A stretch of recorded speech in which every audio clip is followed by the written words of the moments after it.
এই hello GK 420 পেজের সদস্যরা সবাই কেমন আছেন? আশা করি ভালো আছেন। সকাল থেকে আজকে বোরিং লাগতেছিল, তাই আজকে চলে যাচ্ছি মাঠে ক্রিকেট খেলার উদ্দেশ্যে। আমরা 4 জন আছি, তো আস্তে আস্তে আমরা মাঠের দিকে রওনা দিতেছি। আমাদের বাসা থেকে 5 মিনিট হাঁটলেই আমরা মাঠে পৌঁছে যাই। আর এই মাঠটি হলো ভাটার মাঠ। তো আমাদের খেলার মতন সেই রকম মাঠ নেই।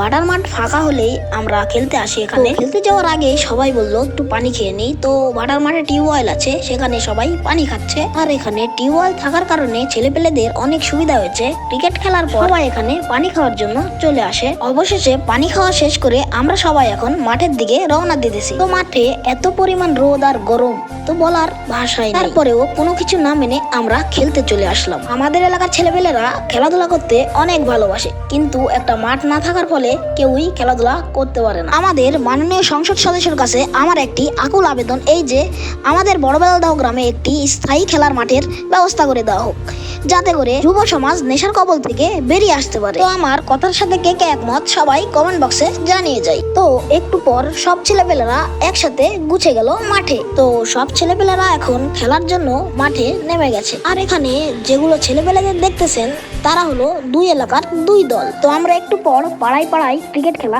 শুরু করে দেবো। আর খেলাধুলা করলে শরীর ও মন দুটোই ভালো থাকে। তো এখন আমাদের দুটো প্লেয়ার ব্যাট করতে নেমে গেল মাঠে।